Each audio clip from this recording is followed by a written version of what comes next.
4 بہادر بچے علی، سارہ، زین اور ماریہ ایک پراسرار نقشہ باندھتے ہیں جو انہیں ایک جادوئی جنگل میں لے جاتا ہے۔ انہیں ایک گمشدہ خزانے کو تلاش کرنا ہے، لیکن راستے میں انہیں خطرناک رکاوٹوں، پراسرار مخلوقات اور ایک قدیم راز کا سامنا کرنا پڑتا ہے۔ کیا وہ خزانہ تلاش کر پائیں گے؟ علی اپنے دادا کے پرانے صندوق کو صاف کر رہا تھا جب اسے ایک زرد رنگ کا پرانا کاغذ ملا۔ جیسے ہی اس نے اسے کھولا، اس پر ایک عجیب نقشہ بنا ہوا تھا جس کے درمیان ایک کراس کا نشان تھا۔ اس نے فوراً اپنے دوستوں کو بلایا۔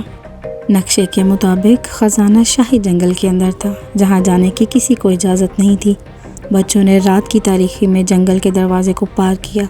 درختوں کی شاخیں عجیب آوازیں نکال رہی تھیں جیسے وہ انہیں دھمکی دے رہی ہوں۔ راستے میں انہیں ایک دریا ملا جہاں پتھروں سے بنے ہوئے قدیم نشانات تھے۔ زین نے غور سے دیکھا تو پتہ چلا کہ یہ ایک پہیلی ہے۔ اگر وہ غلط قدم اٹھاتے تو دریا انہیں نگل لیتا۔ ماریہ نے پہیلی حل کی اور پتھر روشن ہو گئے جس سے ایک راستہ بن گیا۔ خزانے کے قریب پہنچ کر انہیں ایک بڑے غار کا سامنا ہوا۔ اس کے اندر ایک بھاری پتھر کا دروازہ تھا جس پر ایک عجیب جانور کی مورتی بنی تھی۔ جیسے ہی انہوں نے قدم رکھا، مورتی کی آنکھیں سرخ ہو گئیں اور ایک گہری آواز گونجی، صرف سچا دل ہی گزر سکتا ہے۔ علی نے بہادری سے دروازے کو چھوا اور کہا، ہم صرف دوستی کی طاقت سے یہاں تک پہنچے ہیں۔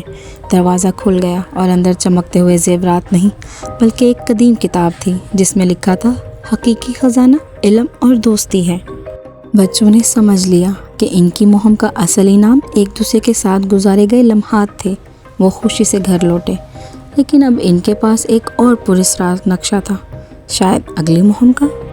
علی، سارہ، زین اور ماریہ کو ایک اور پراسرار جادوئی چابی ملتی ہے جو کھو جانے والے شہر رومانہ کا راز جانتی ہے، لیکن اس شہر تک پہنچنے کے لیے انہیں 7 خطرناک آزمائشوں سے گزرنا ہوگا۔ کیا وہ اس شہر کو ڈھونڈ پائیں گے جہاں وقت رک چکا ہے؟ سارہ نے ایک پرانی دکان کے کھڑکی میں ایک چمکتی ہوئی چابی دیکھی۔ دکاندار نے انہیں بتایا کہ یہ چابی صرف وہی لوگ استعمال کر سکتے ہیں جو بے خوف ہوں۔ جیسے ہی علی نے چابی کو چھوا، اس پر ایک نقشہ ظاہر ہو گیا جس پر لکھا تھا، رومانہ شہر کی تلاش کرو۔ نقشے کے مطابق انہیں ایک ویران قلعے میں جانا تھا جہاں پتھر بولتے تھے۔ زین نے ایک پتھر کو ہلایا تو وہ چلا اٹھا، صرف وہی گزر سکتا ہے جو میری پہیلی حل کرے گا۔ قلعے کے اندر ہزاروں آئینے تھے جن میں سے صرف ایک صحیح راستہ دکھاتا تھا۔ ماریہ نے محسوس کیا کہ ایک آئینے میں ان کا عکس مسکرا رہا ہے جبکہ باقی غمگین تھے۔ وہی صحیح راستہ تھا۔ اچانک انہیں ایک دریا ملا جس کا پانی پیچھے کی طرف بہہ رہا تھا۔ علی نے سوچا، یہ دریا وقت کو الٹا چلا رہا ہے، ہمیں اسے پار کرنا ہوگا ورنہ ہم بھی وقت میں کھو جائیں گے۔ آخرکار وہ ایک شہر میں پہنچے جہاں سب کچھ رکا ہوا تھا۔ پرندے ہوا میں رکے ہوئے تھے، بادل بے حرکت۔ ایک بوڑھے نے انہیں بتایا کہ یہ شہر تب زندہ ہوگا جب کوئی حقیقی خواہش مانگے۔ بچوں نے اکٹھے کہا، ہم چاہتے ہیں کہ یہ شہر پھر سے جگمگا اٹھے۔ شہر میں زندگی لوٹ آئی اور بچوں کو احساس ہوا کہ جادو صرف ان کے اندر تھا۔ جب وہ گھر واپس لوٹے تو چابی غائب ہو چکی تھی، لیکن ان کی جیب میں ایک نیا پراسرار خط تھا۔ علی، سارہ، زین اور ماریہ کو ایک پراسرار پیغام ملتا ہے جس میں لکھا ہوتا ہے کہ سائے کا شہزادہ دنیا کی تمام روشنیاں چرا رہا ہے۔ اب انہیں ایک ایسے سفر پر جانا ہے جہاں انہیں ستاروں سے بات کرنی ہوگی، بادلوں پر سفر کرنا ہوگا اور ایک ایسے راز کو حل کرنا ہوگا جو زمین اور آسمان کے درمیان چھپا ہوا ہے۔ کیا وہ روشنیوں کو واپس لا پائیں گے؟ ایک رات جب تمام بجلیاں غائب ہو گئیں، ماریہ نے آسمان کی طرف دیکھا تو ستاروں نے ایک عجیب شکل بنائی، ایک ہاتھ جو کسی چیز کا اشارہ کر رہا تھا۔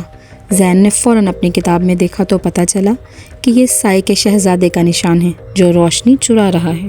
راستے میں انہیں ایک جادوئی بلون والا ملا جس کے پاس اڑنے والا بلون تھا۔ علی نے ایک نیلے بالون کو چھوا تو وہ پھیل گیا اور ان سب کو اپنے اندر کھینچ لیا۔ اب وہ آسمان میں اڑ رہے تھے، زمین سے کوسوں دور۔ جب وہ اترے تو وہ ایک ایسی وادی میں پہنچے جہاں سب کچھ خاکستری تھا، درخت، پھول، یہاں تک کہ ہوا بھی۔ سارہ نے محسوس کیا کہ ان کے اپنے سائے بھی غائب ہو رہے ہیں۔ اچانک ایک آواز گونجی، تمہارا سایہ میرا ہے۔ سائے کا شہزادہ دراصل ایک اداس لڑکا نکلا جس کا اپنا سایہ کبھی نہیں تھا۔ اس نے تمام روشنیاں چرائی تھیں تاکہ کوئی اس کے بے سایہ ہونے پر ہنس نہ سکے۔ بچوں نے اسے سمجھایا کہ دوستی کی روشنی سب سے طاقتور ہوتی ہے۔ جب شہزادے نے دوستی قبول کی تو اس کا اپنا سایہ واپس آ گیا اور تمام روشنیاں بھی۔ دنیا میں رنگ لوٹ آئے اور بچوں نے دیکھا کہ ان کے گھر کی طرف ایک قوس قزح بن چکی ہے جو انہیں راستہ دکھا رہی ہے۔ گھر واپس پہنچ کر بچوں نے دیکھا کہ ان کے کمرے کی دیوار پر اب ہمیشہ ایک چھوٹا سا ستارہ روشن رہتا ہے۔ شہزادے کا شکریہ، لیکن اگلے دن جب انہوں نے اپنی کتاب کھولی تو ایک نئی کہانی شروع ہو چکی تھی۔ علی، سارہ، زین اور ماریہ کو ایک پراسرار گھڑی ملتی ہے جو وقت کو کنٹرول کر سکتی ہے، لیکن جب وہ غلطی سے ماضی میں چلے جاتے ہیں تو انہیں احساس ہوتا ہے کہ ان کے اپنے موجودہ لمحات غائب ہو رہے ہیں۔ کیا وہ وقت کو دوبارہ ٹھیک کر پائیں گے قبل اس کے کہ وہ ہمیشہ کے لیے تاریخ کا حصہ بن جائیں؟ زین نے اسکول لائبریری کی پرانی الماری میں ایک چمکتی ہوئی گھڑی دیکھی جس پر عجیب علامات بنی تھیں۔ جیسے ہی اس نے اسے چھوا، گھڑی کی سوئیاں پاگلوں کی طرح گھومنے لگیں اور کمرے کی دیوار پر ایک وقت کا دروازہ کھل گیا۔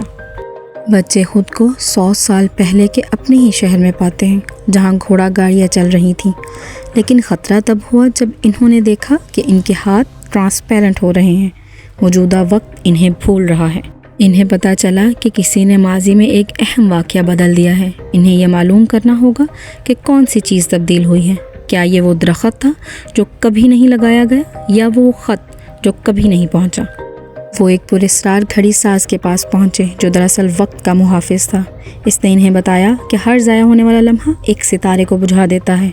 انہیں صرف 24 گھنٹے دیے گئے تاریخ کو ٹھیک کرنے کے لیے۔ بچوں نے آخرکار اس اہم لمحے کو پا لیا جب تاریخ بدل دی گئی تھی۔ ایک چھوٹا لڑکا جو کبھی اسکول نہیں گیا تھا، جس نے بعد میں ایک اہم ایجاد کی تھی، انہوں نے اسے راستہ دکھایا اور وقت نے اپنی اصل راہ پکڑ لی۔ جب وہ واپس پہنچے تو سب کچھ معمول پر تھا، سوائے اس کے کہ اب گھڑی ان کے ہاتھ پر ایک چھوٹا سا نشان بنا گئی تھی جو تب چمکتا ہے جب کوئی لمحہ خطرے میں ہوتا ہے۔ علی، سارہ، زین اور ماریہ کو ایک پراسرار کتاب ملتی ہے جس کے صفحات پروں سے بنے ہیں۔ یہ ایک کتاب دراصل ان تمام مہم جوئیوں کا ریکارڈ ہے جو انہوں نے کی تھیں، لیکن اب کتاب انہیں ایک آخری سفر پر بلاتی ہے جہاں انہیں فیصلہ کرنا ہوگا کہ یا تو تمام یادوں کو محفوظ کر لیں یا انہیں ہمیشہ کے لیے ختم کر دیں۔ کیا وہ اپنی سب سے بڑی آزمائش پار کر پائیں گے؟ ایک طوفانی رات کتاب نے اپنے آپ کو کھولا اور اس سے روشنی کی ایک لکیر نکلی جو کمرے کے درمیان میں ایک دروازہ بن گئی۔ ایک آواز گونجی، تمہارا آخری سفر تمہارا انتظار کر رہا ہے۔ وہ ایک عجیب جزیرے پر پہنچے جہاں ہر چیز شفاف تھی۔ درختوں میں ان کی مہم جوئیوں کے منظر تیر رہے تھے۔ سارہ نے ایک درخت کو چھوا تو وہ سب دوبارہ اس مہم کو جی رہے تھے۔ جزیرے کے بیچ میں 2 فوارے تھے، ایک نیلا جس پر لکھا تھا محفوظ کرو اور ایک سرخ جس پر لکھا تھا بھلا دو۔ کتاب نے وضاحت کی، صرف ایک ہی انتخاب ہمیشہ کے لیے ہوگا۔ علی نے کہا، ہم اپنی یادیں کیوں مٹائیں؟ لیکن زین نے محسوس کیا کہ کتاب دراصل انہیں آزمانا چاہتی ہے۔ اصل انتخاب تھا، کسی ایک کی یاد محفوظ کرو یا سب کو جانے دو۔ آخرکار انہوں نے فیصلہ کیا کہ وہ صرف ایک چیز محفوظ کریں گے، ان کی دوستی۔ جیسے ہی انہوں نے یہ کہا، تمام مہم جوئیاں کتاب سے نکل کر ستاروں میں تبدیل ہو گئیں اور کتاب ختم ہو گئی۔ لیکن اب ہر رات آسمان پر نئے ستارے چمکتے ہیں جو ان کی کہانیاں سناتے ہیں۔ اب جب کہ کتاب ختم ہو چکی ہے، بچوں نے اپنی کہانیاں ایک نئی کتاب میں لکھنی شروع کر دی ہیں، ایک عام سی کاپی جس کا عنوان ہے ہماری نئی مہم جوئیاں۔ کیونکہ حقیقی جادو کتابوں میں نہیں بلکہ ان میں ہوتا ہے جو ہر نئی صبح کو ایک نئی مہم جوئی بنانے کو تیار رہتے ہیں۔